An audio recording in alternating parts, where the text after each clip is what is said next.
और अन करीब मेरे अजीजों, कुरान की वो बात याद रखो, अल्लाह ने फरमाया सयअलमुल्लज़ीना ज़लमू अय्य मुनक़लबिन यनक़लिबून, अन करीब जालिम ये देख लेगा कि अल्लाह उसको किस खाई में गिराने वाला है। क्या अबरहा बहुत सारे मंसूबे बनाकर काबा ढाने नहीं आया था? अल्लाह ने अबाबील चिड़ियों से उसको हिलाक किया था, फिरौन को पानी से गर्क कर दिया था, नमरूद को मच्छर से हिलाक कर दिया था। बड़े बड़े तूफानी ताकतों के बादशाह दुनिया में आए, लेकिन अल्लाह ने उनको बहुत छोटी ताकतों से हिलाक किया। लोग आज ये मुकाबला कंपैरिजन करते हुए बैठे रहते हैं, एक तरफ ईरान है, एक तरफ गजा है, एक तरफ सुपर पावर हुकूमतें हैं। ये सारे कंपैरिजन दुनिया के हो सकते हैं, लेकिन रब तबारक व तआला की बादशाहत और उसकी सल्तनत जब इंतकाम पर आ जाए तो फिर मेरे अजीजों किसी मुल्क की भी जरूरत नहीं, सिर्फ हवाओं से मौला ताला ताकतों को खत्म फरमा देता। दुनिया में फैले हुए एक कोरोना को तुम काबू में नहीं कर पा रहे थे। एक छोटा सा कीड़ा होगा, एक बैक्टीरिया होगा जिसको कंट्रोल में ना ला सके और करोड़ों मौतें हो गई। कौन था ये? मौतों पर कंट्रोल तुम्हारे पास क्यों नहीं आया? सुपर पावर ताकतें बेबस नहीं थी? 2 साल पहले नहीं देखा आपने? और रब तबारक व तआला जब चाहे तो ये पकड़ जालिमों के साथ फरमाएगा। आज के दौर में दुआएं भी ये करो और अंजाम का इंतजार भी करो। ये तुम्हारा भी इम्तिहान है मेरे अजीजों। जो आग पड़ोस में लगी है उसकी चिंगारियां तुम्हारे घर को भी जला सकती हैं। अपने बुरे आमाल से तौबा करो, अल्लाह के गजब से डरो कि उसकी पकड़ ना आए। अल्लाह तबारक व तआला कहने सुनने से ज्यादा अमल की तौफीक अता फरमाए। और जो नाहक मारे गए बच्चे हैं, मौला ताला उन बच्चों को मारने वाले जालिमों को खतरनाक अंजाम तक पहुंचाए, उन्हें कैफरे किरदार तक पहुंचाए। रब ताला उन्हें अज़ाब अलीम में गिरफ्तार फरमाए। मुकाबला इस रुए अर्दी पर चलता रहा और हक व बातिल के मारके होते रहे और होते भी रहेंगे। फी जमाना हम जो हालात देख रहे हैं पूरी दुनिया में, आज जंगों के हालात जो पेश किए जा रहे हैं, लोग तो अब ये खबरें ऐसे सुन रहे हैं किसी के यहाँ बम गिरने की, मिसाइल गिरने की, तो ऐसा लग रहा है जैसे बच्चे पटाखे फोड़ रहे हैं। लोग यहाँ खबरें लेकर के मजे ले लेते हैं, फिर फॉरवर्ड कर देते हैं। मौत इतनी आसान हो गई है कि अल्लाह के नबी सल्लल्लाहु अलैहि वसल्लम ने 1400 साल पहले ये इरशाद फरमाया था कि एक जमाना आएगा कि हरज बढ़ जाएगा। तो सहाबा ने पूछा था ये हरज क्या है? तो हुजूर अकरम सल्लल्लाहु अलैहि वसल्लम ने इरशाद फरमाया था कि कत्ल बहुत ज्यादा होगा। एक दूसरे का कत्ल इतना ज्यादा होने लगेगा कि लोग उसकी परवाह भी नहीं करते। आज मुझे आज बताओ, दुनिया पूरी बहुत सारे इश्यूज पर बैठकें कर रही है, ग्लोबल वार्मिंग पे है, दुनिया में इन्वायरमेंट की चेंजिंग पर, मौसम का तापमान बढ़ रहा है, इस पर मीटिंगें हो रही हैं, बड़ी बड़ी तंजीमें बैठती हैं।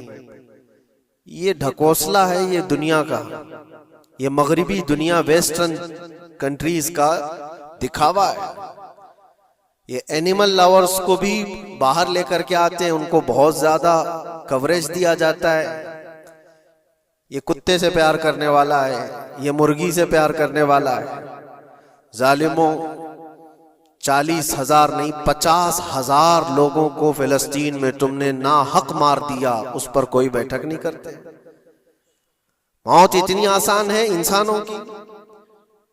जंग जिससे है, मुकाबला जिससे है, तुम्हारा आपस में बराबर की ताकत का मुकाबला हो तो समझ में आए कि एक दूसरे की फौजों से मुकाबला है। इधर की फौज भी मर रही, उधर की फौज भी मर रही है, लेकिन निहत्ते बच्चों का क्या कसूर?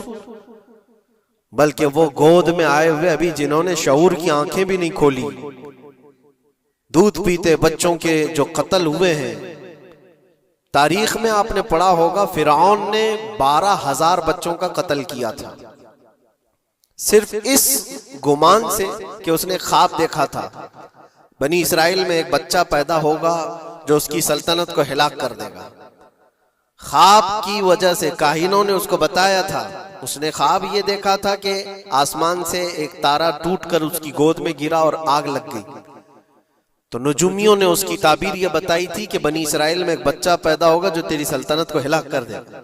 उस डर से बनी इसराइल में जो भी बच्चा पैदा होता उसको कत्ल करता था। उसने तकरीबन 12,000 बच्चों को कत्ल कर दिया था, इस डर से कि वो बच्चा तो ना पैदा हो जाए जो मेरी सल्तनत को हिलाक करने वाला है। और वो मूसा अलैहिस्सलाम थे, पैदा भी हुए और फिरौन के घर में ही पले। अल्लाह का निजाम है। लेकिन मैं यहां इसलिए बता रहा हूं, फिरौन जुल्म में पूरी दुनिया में मशहूर है। वह औरतों को भी जालिम इस तरह से मारा है कि जिसकी तारीख में मिसाल नहीं मिलती। लेकिन मैंने अपनी जिंदगी में देखा, आज के जमाने में इजराइल नाम से एक नाजायज हुकूमत पर काबिज शख्स ने 12,000 नहीं 50,000 लोगों को साल भर में कत्ल कर दिया। ये तारीख का भयानक चेहरा है। आज लोग इसको हल्के में ले रहे होंगे, न्यूज वाले एक तरफा रिपोर्ट करते हैं क्योंकि इनको इनके बाप दादाओं से डर है, जहां की ये खाते हैं वहां की ये गाते हैं। लेकिन बाद को ये सच्चाइयां जनरेशन में मुंतकिल होती रहेंगी। कभी तो आएगा कोई इंसाफ की नजर रखने वाला। और इंसानियत का कत्ल कितना बड़ा कत्ल है। एक शहर के 50,000 लोगों को कत्ल कर देना, और ऐसे कि वहां की इमारतें पूरे राख के मलबे में चली गई। सदियां लग जाती एक शहर को बसने में, एक घर को बनाने में आदमी की अपनी जिंदगी गुजर जाती है। क्या क्या अरमानों से घर बनाते हैं, लेकिन एक पल में किसी का घर उजाड़ दिया, उसके सामने तड़पते हुए उसके बाप की लाश हो, मां की लाश हो। वो तस्वीरें क्या आपने नहीं देखी कि एक बाप छोटी सी बेटी को लेकर के दौड़ रहा है, तो उसका बेटा अलग पैर और हाथ जले हुए बम से तड़प रहा है। वो किसके दर्द को देखे। यहां तक कि मैंने देखा कि बेटी को बाप ये नसीहत कर रहा है, थोड़ा और सब्र कर ले बेटा, शहादत मिलने वाली है। कौन करता है मौत से पहले अपने बच्चे को इतनी तलकीन कर दे। हालात ऐसे। दूसरे एक कि वहां पर खाने पीने की ऐड कोई जा नहीं सकती, उस पर पाबंदी। दवाइयां ना जाए, उस पर पाबंदी। दुनिया का कोई कानून इस चीज को जायज ठहराता है? मुझे बताओ, आतंकवाद का राग अलापने वाले इन बातों को क्या कहेंगे? इंसानियत अगर कहीं है तो उसका तस्वुर तो करो। किसी के फंडामेंटल राइट्स होते हैं, बेसिक राइट्स होते हैं, खाना पीना, ये उसका इंसानी हक है। दुश्मनी तुमसे जिनकी है उनके साथ मुकाबला करो, आम शहरियों के साथ नहीं। मुखबिर सादिक रसूल अकरम सल्लल्लाहु तआला अलैहि वसल्लम की तालीमात देखो। जिहाद को लेकर जो प्रोपेगेंडा तुम फैलाते हो, और हर चीज को जिहाद का लफ्ज दे करके एक ऐसा नैरेटिव क्रिएट करते हो कि लोगों के दिमाग में एक प्रोपेगेंडा फैल जाए। आओ मैं तुम्हें सुनाता हूँ, रसूल पाक सल्लल्लाहु तआला अलैहि वसल्लम जब सहाबा जिहाद में जाते तो उनको किन बातों की तलकीन करते थे। सबसे पहले मुजाहिदीन सहाबा से कहते, जिस जगह तुम जा रहे हो मुकाबला तुम्हारा जिनके साथ है उन्हीं से मुकाबला करना। जो तुम्हारे खिलाफ तलवार उठाए उसके खिलाफ तुम तलवार उठाओ। और रास्तों पर बैठे हुए बूढ़ों को हाथ ना लगाना, किसी औरत के साथ छेड़छाड़ ना हो। हामला औरतें अगर कैद में आ जाएं तो उन्हें छोड़ देना। ये हुजूर पाक सल्लल्लाहु अलैहि वसल्लम की तालीमात है। हत्ता के रसूल करीम सल्लल्लाहु अलैहि वसल्लम ने फरमाया, जिस शहर में तुम्हारा गलबा हो जाए, तुम गालिब आ गए वहां की फौज पर, तो वहां के रहने वालों के बच्चों को ना जुल्म करना, उनको ना पकड़ना। फिर तालीमात में ये है, वो चाहे जिस मजहब के भी लोग हैं उनके माबदों को, उनकी इबादत गाहों को खत्म नहीं करना, उनकी इबादत गाहों को तोड़ फोड़ ना करना जिस शहर में तुम जा रहे हो। यहां तक कि हुजूर अकरम सल्लल्लाहु अलैहि वसल्लम की तालीमात तो देखो, हुजूर ये तक फरमाते थे मुजाहिदीन सहाबा को कि जिस शहर में तुम जा रहे हो वहां के दरख्तों के पत्ते भी ना उखाड़ना, दरख्तों को भी ना नुकसान पहुंचाना। जंगी तालीमात को आज कोई नजर में नहीं रखता है।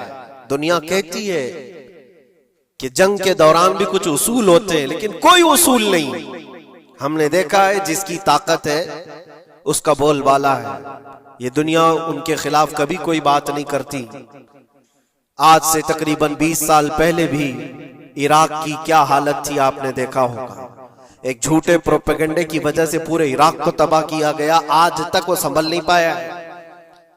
न्यूक्लियर पावर इराक के अंदर मौजूद है, उसके रिएक्टर वहां पर मौजूद है, क्या क्या चीजें उस जमाने में फैलाई गई। सोशल मीडिया तो नहीं था उतना, दुनिया ने ये मान लिया कि हाँ दादा कह रहा है तो होगा, और हमला किया इसी बुनियाद पर। 20 साल हो गए, आज तक इराक में कोई न्यूक्लियर पावर प्लांट नहीं नजर आया, कहीं नहीं। एक झूठे प्रोपेगेंडे की वजह से वहां के कितने लाख लोगों को बेघर होना पड़ा है पता है। कुछ जगह ऐसी हैं जहां बम बरसाए गए, आज तक वहां कोई सब्जा नहीं उगता, कोई वहां पर फसल नहीं होती।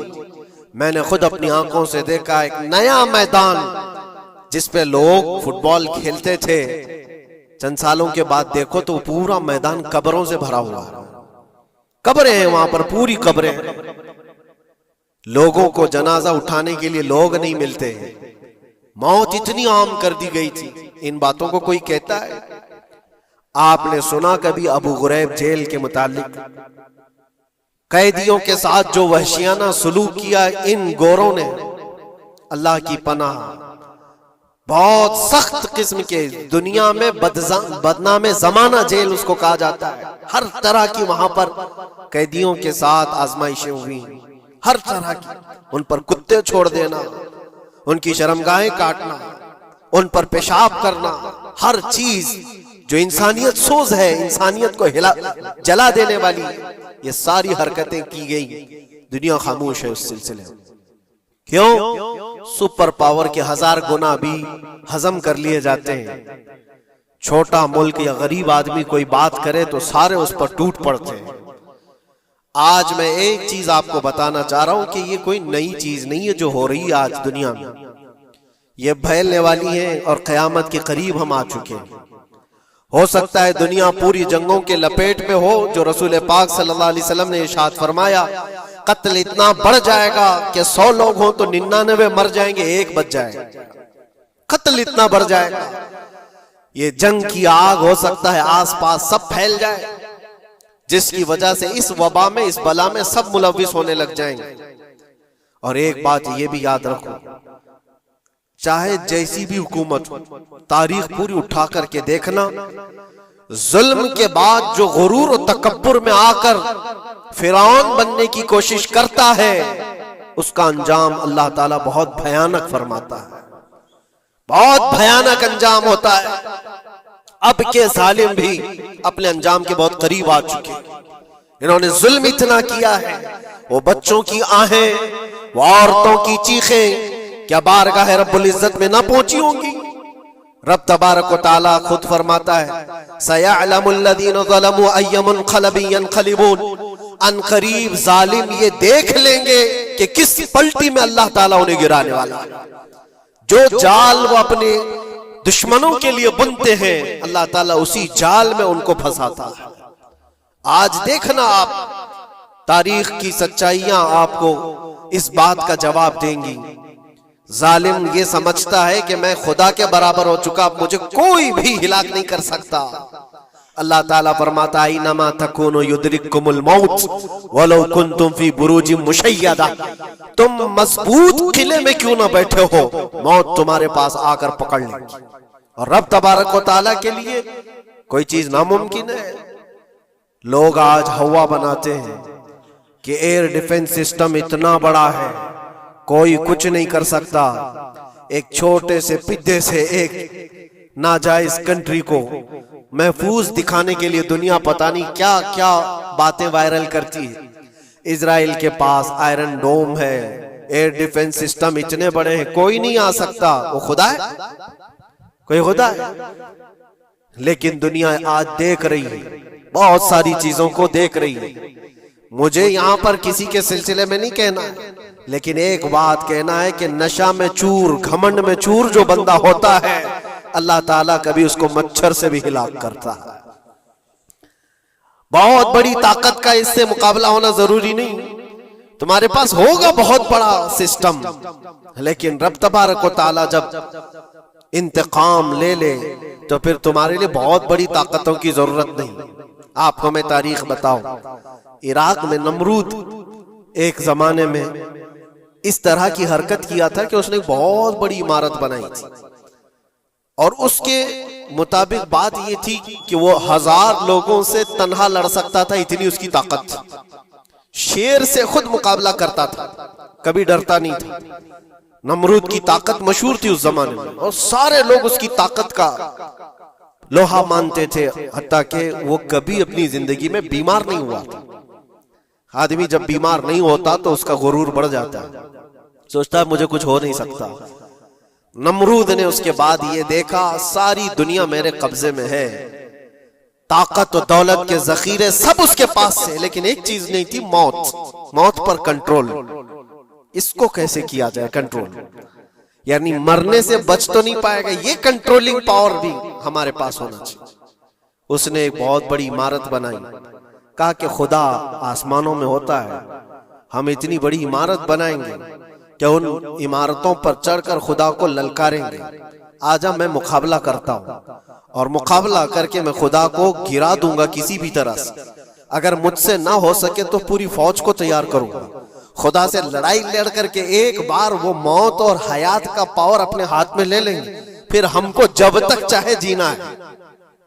कहां की खाम ख्याली, लेकिन उसने बनाया, पूरी दुनिया भर से लोगों को जमा किया, सबकी जुबान एक बनाया, सबकी करेंसी एक बनाया, सारी उस पूरी दुनिया के लोग उसकी फौज में।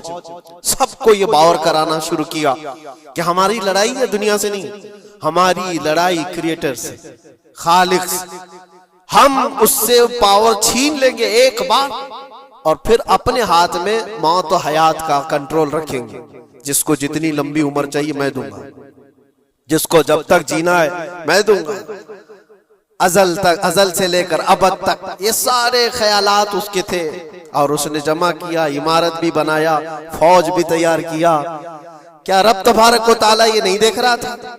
उसकी तैयारी, उसका जमा करना, उसकी इमारत बनाना, बहुत दिनों तक ये सब काम चलता रहा। रब तबारक व तआला किसी से गाफिल नहीं, दिलों में गुजरने वाले हालात से भी बेखबर नहीं, लेकिन बंदे को रब तबारक व तआला ढील देता है। कुरान में रब ताला फरमाता है, वला यहसबन्नल्लज़ीना कफरू अन्नमा नुमली लहुम खैरुल लिअन्फुसिहिम इन्नमा नुमली लहुम लियज़दादू इस्मा। काफिर जो उनको ढील मिली है, ये न समझें कि हमने जो उनको छोड़ रखा है उनके लिए बेहतर है, बल्कि इसलिए हम छोड़ रखे हैं कि वो और ज्यादा करें, और ज्यादा करें। लियज़दादू इस्मा वलहुम अज़ाबुम मुहीन, फिर हम जिल्लत वाला अजाब उन्हें देने वाले हैं। ये मत समझ लो कि रब तबारक व तआला इन सब चीजों से बेखबर है।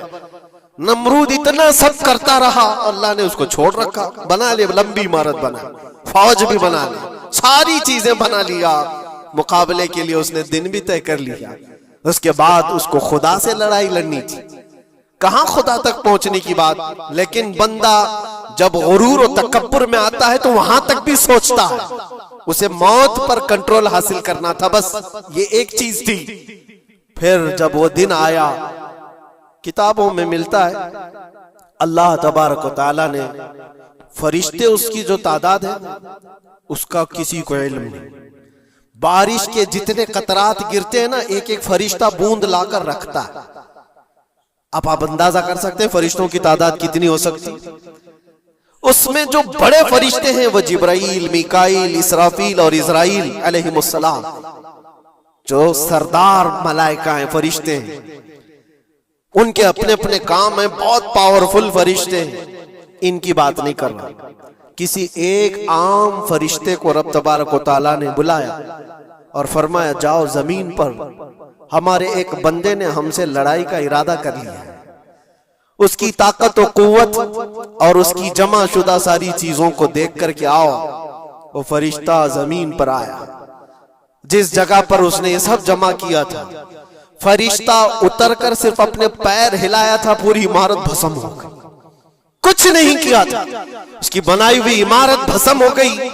जितनी फौज जमा किया था सब कीड़े मकोड़ों की तरह मर गए और सबकी जुबानें मुख्तलिफ हो गई, कोई एक दूसरे को पहचान नहीं पा रहा।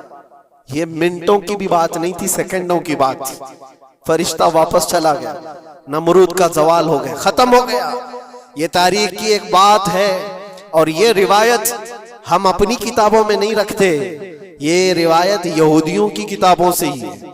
यहूदी इस बात को यकीन करते हैं और इसी वजह से इस बात पर वो दोबारा अमल करने के लिए फिर कोशिश में है। न्यू वर्ल्ड ऑर्डर जो कहा जाता है, पूरी दुनिया को इकट्ठा करना, एक करेंसी बनाना, एक लैंग्वेज पर लाना और सबको मिला करके एक ताकत हासिल करना, स्पेस पर जाना और फिर वही चीजें दोहरानी जा रही है दुनिया।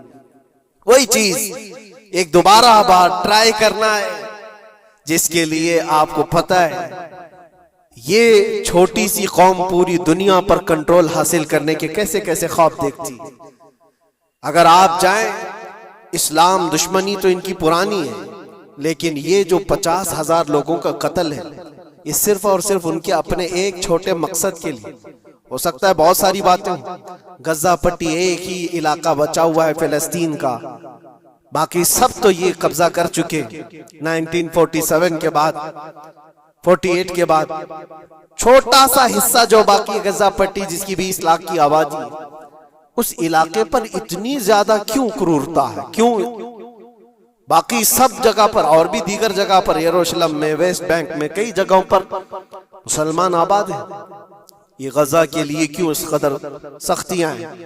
दुनिया को बताने के लिए तो ये एक आतंकवाद जमात है हमास, जिसका मुकाबला करने के लिए हम ये हमले कर रहे हैं, लेकिन आज तक ये दुनिया को बता नहीं सके कितने हमासियों को कत्ल किया, कितने हमास के लोग पकड़े गए, कितनों को मारा गया।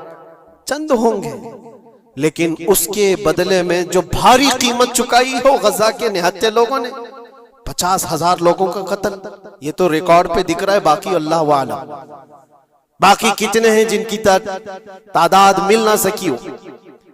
बाज दानिश्वरों ने यह भी बताया उसको सिर्फ और सिर्फ एक कैनल बनाना है जो दुनिया की ट्रेडिंग पर कब्जा हासिल करने के लिए।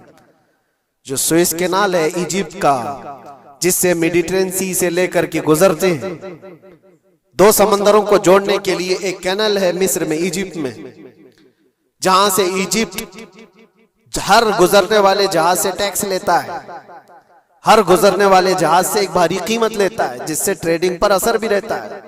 और जब वो चाहे बंद करे, 2 मरतबा उसने बंद भी किया था तारीख में 1950 के बाद। और ये ख्वाब देखता है इजराइल कि हम अपनी ही जगह से एक कैनल बना ले तकरीबन 300 किलोमीटर, जिसके लिए उसको गजा हासिल करना बहुत जरूरी है। ये बाज लोगों की अपनी तहकीक है। तो क्या कोई अपने मफाद का हासिल करने के लिए 50,000 लोगों का कत्ल कर सकता है? दुनिया को यह भयानक चेहरा भी तो मालूम होना चाहिए। अगर उनको कोई रास्ता बनाना है तो उसके लिए इंसानियत का कत्ल करना। मैं आपको एक बात अर्ज किए देता हूं, कुरान पाक ने जो फरमाया वह हक है, 100% हक है। अल्लाह ने फरमाया, मैंने खुतबे के बाद जो आयत पढ़ी, वो दुरिबत अलैहिमुज़्ज़िल्लत वल मस्कनत, अल्लाह फरमाता है उन पर जिल्लत और गुर्बत लिख दी गई। किस पर? यहूदियों के मुताबिक। वबाउ बिग़ज़बिन मिन अल्लाह, और अल्लाह के गजब में रहेंगे वो हमेशा। आप सूरह फातिहा में पढ़ते हैं ना, गैरिल मग़दूबि अलैहिम वलद्दालिन। मग़दूब का मतलब क्या है? जिन पर अल्लाह का गजब हुआ, और वो यहूद कौम है। कुरान पाक की मैं आपको बात बता रहा हूं। और अल्लाह ताला फरमाता है वजह क्या है, ज़ालिका बिअन्नहुम कानू यकफुरून बिआयातिल्लाह, वह इसलिए कि अल्लाह की निशानियों को ठुकराते, व यक़्तुलून अन्नबिय्यीन बिग़ैरि हक़, और अल्लाह के नबियों को ना हक कत्ल करते। अब दुनिया को यह अफसोस हो रहा होगा, जैसे मैंने अभी बताया 50,000 लोगों का कत्ल वहां कर दिया, ईरान में घुस गया, शाम में घुस गया, लेबनान में घुस गया, हर जगह मार मार मार और लोगों का कत्ल। मेरे अजीजों, ये तो आम लोगों का कत्ल है, और कुरान ये कहता है ये वो कौम है जो अल्लाह के नबियों को कत्ल करती थी। और तारीख में है तकरीबन 10,000 नबियों को इन्होंने कत्ल किया है। 10,000 नबियों को इन्होंने कत्ल किया है, सिर्फ अपनी मनमानी बात न पाए जाने की वजह से। हजरत ज़करिया अलैहिस्सलाम की बात मालूम है, ये तो बैतुल मुक़द्दस के मुतवल्ली थे। ज़करिया अलैहिस्सलाम बैतुल मुक़द्दस के इमाम थे, जिनका जिक्र है कुरान पाक में। हजरत जकरिया अलैहिस्सलाम के पीछे यही कौम जो उनकी उम्मत में थी, यहूदियों के लिए भी वो मुकद्दस नबी थे, लेकिन इन जालिमों ने हजरत जकरिया अलैहिस्सलाम को दुश्मनी में रख करके ऐसा कत्ल किया था। अल्लाह अकबर। जकरिया अलैहिस्सलाम इनसे भाग करके निकले थे और एक दरख्त को जाकर कहा, ए दरख्त खुल जा, मैं तुझ में आता हूं। दरख्त खुल गया, हजरत जकरिया अलैहिस्सलाम उसमें अंदर चले गए, दरख्त फिर बंद हुआ। तारीख में मौजूद है। इब्लीस लाइन ने, शैतान मरदूद ने यहूदियों को रास्ता भी बताया और दरख्त भी बताया कि इसके अंदर जकरिया छुपे हुए, इसके अंदर जकरिया है। यहूदियों ने तेज आरी लेकर के दरख्त को ऊपर से काटना शुरू किया कि दरख्त के दो टुकड़े होंगे तो जकरिया अलैहिस्सलाम तक भी पहुंच जाएंगे। उन्होंने आरी से काटते काटते काटते उनके सर तक पहुंचा दिया। और जब हजरत जकरिया अलैहिस्सलाम को अपने सर के ऊपर से कटने की आवाज आने लगी तो आप सोचा कि अब यह आरी से पूरा कट जाएगा। अल्लाह ताला की तरफ से निदा आई, ए जकरिया सबर कर लो, अगर तुम इस पर आवाज निकालोगे तो सबर वालों में से तुम्हारा नाम निकल जाएगा। यहां तक के तारीख में है वो यहूदियों ने आरी से काटते काटते हजरत जकरिया अलैहिस्सलाम के सर को चीर दिया और जिस्म के दो टुकड़े हो गए। अल्लाह के नबी खामोश रहे, सबर करके रह गए। उनके बेटे यहया अलैहिस्सलाम ने यहूदियों के एक गवर्नर या बादशाह को यह कहा था कि एक निकाह में दो बहनों को रखना जायज नहीं। उसने दो बहनें एक साथ अपनी ज़ौजियत में रखा था। सिर्फ इतनी बात पर हजरत यहया अलैहिस्सलाम सिर्फ 33 साल के जवान थे। उस यहूदी जालिम ने यहया अलैहिस्सलाम के सर को काट करके बर्तन में लाकर नाश्ते में रखा था। अल्लाह के नबी की बात कर रहा हूं। अल्लाह के नबी के सर को काट कर तश्त पे रखा था। लेकिन तारीख की सच्चाइयां बताती हैं कि वो कटे हुए सर से यहया अलैहिस्सलाम बोलते थे, ए जालिम, अब भी मैं कहता हूं एक निकाह में दो बहनों को रखना हराम है, हराम है। ये अल्लाह के नबियों की जिंदगी में बता रहा हूं जिनके साथ इन्होंने की। ईसा अलैहिस्सलाम, ये पागल ईसाई जो आज उनकी कपड़ों में जाकर बैठे हुए होते हैं, जबकि जिंदगी भर ये लड़ते रहे हैं। कुरान भी कहता है वकालतिल यहूदु लैसतिन नसारा अला शै वकालतिन नसारा लैसतिल यहूदु अला शै। दोनों लड़ते थे। यहूदी कहते ईसाई कोई चीज ही नहीं, ईसाई कहते थे यहूदी कोई चीज ही नहीं। इनकी जंगें इतनी खतरनाक हुई, ये सब लिपापोती करके आज दिखाते हैं कि हम सब एक हैं। बहुत गहरी दुश्मनियां इनके दरमियान थी। ईसाइयत, हजरत ईसा अलैहिस्सलाम को क्या किया गया? जब उन्होंने अपने पैगामात फैलाए तो ईसा अलैहिस्सलाम को भी कत्ल करने का मंसूबा यहूदियों ने बनाया था और पूरे लोग आकर हजरत ईसा अलैहिस्सलाम के घर को घेराव कर लिए। ईसा अलैहिस्सलाम को उस रात अल्लाह ताला ने आसमानों पर उठा लिया और एक यहूदी को अंदर देखने के लिए भेजा था यहूदियों ने कि जाकर देखो ईसा है कि नहीं। तो अल्लाह ताला ने वो आए हुए यहूदी को ईसा अलैहिस्सलाम की शक्ल दे दी। ईसा अलैहिस्सलाम को उठा लिया। यहूदी जो बाहर खड़े मुंतजिर थे, हमारा आदमी अंदर गया है देखने के लिए, मारने के लिए, कत्ल करने के लिए, अभी तक आया नहीं। तो सबके सब अंदर घुस गए। देखा वो आदमी बैठा हुआ है, उसी को पकड़कर लाकर सूली पर चढ़ा दिया ईसा समझ करके। लेकिन इत्तेफाक ये है कि उसको पूरी शक्ल नहीं दी गई थी। आधी शक्ल ईसा अलैहिस्सलाम की थी और आधी उसकी खुद की थी। बाद में यहूदियों में खुद इख्तिलाफ हो गया, हमारा बंदा कहां गया जो ढूंढने के लिए गया था, वो गायब कहां है? और अगर ये हमारा बंदा है जो ढूंढने के लिए गया था तो फिर ईसा कहां है? ये इख्तिलाफ में, ये शक में 550 साल गुजर गए। फिर मेरे मुस्तफा सल्लल्लाहु अलैहि वसल्लम तशरीफ लाए और कुरान ने इस बात को वाज़ेह किया, न तुमने ईसा का कत्ल किया, न सूली चढ़ाई है। ईसा अलैहिस्सलाम जिंदा है, अल्लाह ने आसमानों पर उन्हें उठाया। ये तो ईसाइयों पर एहसान है कुरान का, जो सच्चाइयां 550 साल पहले की बताया। मेरे अजीजों, ये तारीख में आपको बता रहा हूं, नबियों का कत्ल करने वाली कौम, उनके सामने आम इंसान क्या माने रखते हैं। ये दुनिया की सारी कौमों को हकीर समझने वाली कौम, दुनिया के पूरे जखीरों को अपनी मिल्कियत समझने वाली कौम, उनका अकीदा है ये दुनिया का जितना गोल्ड है, जितना सोना है, उस पर सिर्फ और सिर्फ उनकी कौम का कब्जा होना चाहिए। पूरी दुनिया को। आपको पता है मदीने तैयबा में हुजूर पाक सल्लल्लाहु अलैहि वसल्लम की आमद से पहले ये सब के सब मदीने में बसे हुए थे। 550 साल से इंतजार कर रहे थे हुजूर के आने का। दूसरी कौमों को डराते थे, क्यों? उनकी किताब में मौजूद था आखिरी नबी के आने की सारी बातें मौजूद थी। आखिरी नबी आएंगे, उनके मानने वालों का गलबा होगा, वो अपने नूरे नबुव्वत से लोगों के दिलों को पाक करेंगे। उनकी शक्ल भी बताई गई थी तौरात में, उनके आने की जगह भी बताई गई थी। पूरे हिजाज में खजूरों का झुंड एक इलाका होगा जहां ये नबी आएंगे, और वो मदीने के अलावा कोई जगह ही नहीं थी। यहूदी ये सब चीजें देखकर हुजूर के आने से 550 साल पहले से इंतजार में थे, वो नबी यही आएंगे, यही आएंगे। और दूसरी कौमों को डराते थे, हमसे मत उलझना, आखिरी नबी आने वाले हैं हमारे, और उस नबी के आने के बाद फिर हम चुन चुन कर तुमसे बदला लेंगे। और जब कभी मुसीबत आती तो अल्लाह से दुआ भी ये करते थे कि अल्लाह वो आखिरी नबी जो हमारे इलाके में आने वाले हैं, उनके सदक़े में तू हमारी बलाओं को दूर कर। ये वो कौम है जो हुजूर आखिरुन नबीयीन सल्लल्लाहु अलैहि वसल्लम के इंतजार में वक्त काट रही थी।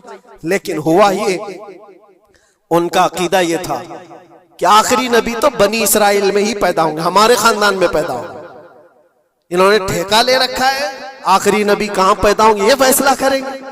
अल्लाह तबारक व तआला ने आखिरी नबी हमारे आका सल्लल्लाहु अलैहि वसल्लम को बनी इसराइल में नहीं, बनी इस्माइल में पैदा किया।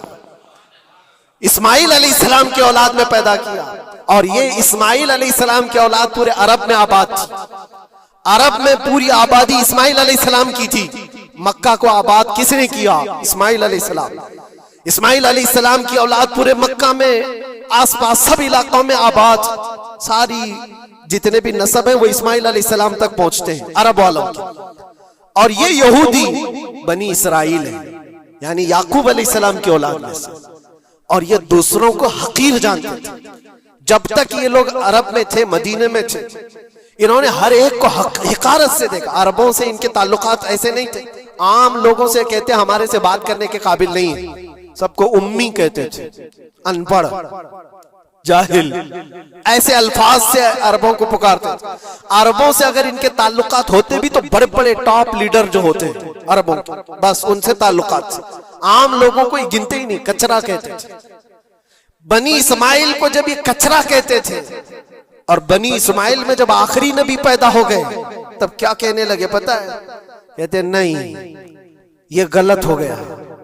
आखिरी नबी तो बनी इसराइल में पैदा होने वाले थे, ये जिब्राइल ने शरारत किया और बनी इस्माइल में जाकर के नबूवत दी थी। कुछ तो ये कहने लगे, कुछ तो कहने लगे वो है ही नहीं आखिरी नबी। लेकिन कैसे इनकार करते? कुरान कहता है यारिफूनहु कमा यारिफून अबनाअहुम, उस रसूल को वो ऐसे पहचानते थे कि अपने बेटों को भी नहीं पहचानते। उनके बेटों के सही होने पर भी उनको इतना यकीन नहीं था कि हमारा ही बेटा है या नहीं, लेकिन हुजूर को देख करके यकीन था कि आखिरी रसूल ही, आखिरी रसूल होने की सारी निशानियां उन्होंने जो पढ़ी थी वो सब हुजूर के पास मौजूद थी। इसीलिए तो मेरे अजीजों, जो सहाबा यहूदियत से इस्लाम में आए उन्होंने सब निशानियां देखी। हज़रत सलमान फारसी की बात बता रहा हूं, वो ईसाइयत में थे, सालों उन्होंने ईसाइयत में गुजारे, और उन्होंने भी यही सब बातें सुनी थी। यसरब एक इलाका है हिजाज में, खजूरों के बागात का झुंड है, वहां पर आखिरी नबी वहीं आने वाले। तो ये कहां से आए थे? सलमान फारसी इराक से आए थे, मदीने में आकर गुलाम बन गए, एक खजूरों के बाग में काम करते थे बरसों तक। फिर वो वक्त आ गया जब हुजूर पाक सल्लल्लाहु तआला अलैहि वसल्लम मक्का से हिजरत करके मदीने आए थे। मस्जिद कुबा जहां है वहां 14 दिन तक हुजूर क़याम किए हुए थे। तो वो बागीचे का जो मालिक है, सलमान फारसी का जो मालिक था, उसका भतीजा आकर के खबर देता है, चाचा सुना है कि नहीं खबर? यसरब में एक शख्स आया है मक्का से, हसीन चेहरा है, गुलाबी रंगत है, बोलता है तो लोग सब उसकी तरफ देखते हैं, और वो कहता है कि मैं अल्लाह का आखिरी रसूल हूं। यहूदी का भतीजा अपने चाचा को खबर दे रहा है। सलमान फारसी खजूर के दरख्त के ऊपर बैठे खजूर काट रहे थे या साफ कर रहे थे। ये खबर सुने कि वहां से छलांग लगाकर नीचे आ गए, जिसके इंतजार में तो सालों गुजार दिया था। क्या कहा तुमने? मालिक ने एक थप्पड़ रसीद किया और कहा तू गुलाम है, आकाओं की बात में दखल अंदाजी मत कर, जा तू अपना काम कर। लेकिन उनकी बेचैनी थी कि वो अगर आखिरी रसूल आ चुके तो मेरी जिंदगी का तो मकसद यही है। फिर उन्होंने वक्त निकाला दिन का और हुजूर पाक सल्लल्लाहु अलैहि वसल्लम के पास पहुंच गए। जब रसूल करीम सल्लल्लाहु ताला अलैहि वसल्लम सहाबा के साथ मौजूद थे, देखें अलामतें जो इन्होंने पढ़ी थी अपनी किताबों में, वो सब जांचना भी चाहते थे। खजूरें लेकर के गए और कहा या रसूल अल्लाह ये कबूल कीजिए, ये सदका है। हुजूर ने लिया और सबको बांट दिया, उसमें से कुछ भी नहीं खाया, क्योंकि सलमान फारसी ने पढ़ा था कि आखिरी रसूल सदका नहीं खाएंगे। एक निशानी देख ली उन्होंने। दूसरे दिन आए, फिर वो मौका निकाला और खजूरें ली और आए। हुजूर से आकर के कहा कि ये लीजिए, कबूल कीजिए, ये हदिया है। हुजूर ने खुद भी खाया और सबको तकसीम किया। कहा ये किताब में मौजूद है, वो आखिरी रसूल हदिये को इनकार नहीं करेंगे, तहाइफ कबूल करेंगे। दो अलामतें देखी। फिर एक दिन, तीसरा दिन था, रसूल पाक सल्लल्लाहु अलैहि वसल्लम एक जनाजे में थे। तहबंद थी हुजूर के, चादर थी जिस्म के ऊपर। सलमान फारसी एक और निशानी देखने के लिए आए हुए थे जो किताबों में पड़ी थी। कभी हुजूर के दाएं आते, कभी बाएं आते, कभी आगे कभी पीछे, पूछने की या कुछ बात करने की कोशिश कर रहे थे। हुजूर सल्लल्लाहु अलैहि वसल्लम ने उनको देख लिया और कहा सलमान आ जाओ इधर। इधर बुलाया, अपनी चादर हटाई और कहा ये मोहरे नबूवत देखने के लिए आए थे। जो हुजूर सल्लल्लाहु अलैहि वसल्लम के कंधों के बीच में एक ऐसा सफेद निशान था जिसको मोहरे नबूवत कहा जाता है, वो सूरज से ज्यादा चमकता था दोनों कंधों के बीच में। और हजरत सलमान फारसी वो देखने के लिए आए थे और हुजूर ने उनके पूछने से पहले चादर हटाई और कहा यही देखने आए थे। सलमान फारसी ने कहा मैं तो एक चीज देखने आया था, आपने दो चीज बता दी। क्या चीज? मैं तो मोहरे नबूवत देखने आया था, आपने दिखा भी दिया और मेरे दिल की बात की खबर भी आपने बताई। नबी को इल्म गैब भी होता है। और सलमान फारसी ने कलमा तैयबा पढ़ लिया। उसी सलमान फारसी को आजाद कराने के लिए मेरे आका सल्लल्लाहु अलैहि वसल्लम ने सहाबा के साथ मिलकर के 500 खजूर के दरख्त लगाए थे और एक बागीचा दे करके उस यहूदी से आजाद करवाया था। ये अल्लाह के नबी सल्लल्लाहु अलैहि वसल्लम के पास वो सहाबा जो आए थे यहूदियत से या ईसाइयत से, वो जानते थे हुजूर को, लेकिन ये इतनी खतरनाक कौम है जिनको अल्लाह ताला ने दिलों पर मोहर लगाया। ये यहूदी जो ईमान नहीं लाए और ये क़यामत तक इसी तरह गज़ब में रहने वाले हैं। आज इनका उभार अगर आप देख रहे हो तो शायद तारीख पता नहीं होगी कि कितनी जिल्लत की जिंदगी भी गुजारी, किस तरह भीख मांगे। आज या अपनी तारीख को कहीं पर भी सोशल मीडिया में गर्दिश करते हुए नहीं देख सकते, पाबंदी है पूरी दुनिया में। हिटलर के कत्ले आम के बारे में नहीं बोल सकता कोई, यहूदियों को इतना मारा था उतना मारा था, नहीं, दुनिया में ये बोलने पर पाबंदी है। इनके किसी भी पुरानी तस्वीरें दिखाने पर पाबंदी है। आज खुद अपने मुल्क में होने वाले हमलों की तस्वीर ना दिखाई जाए, इस पर पाबंदी है। ये तो तुम कब तक ऐब छुपाते रहोगे? जहां सड़न होती है बदबू आ ही जाएगी।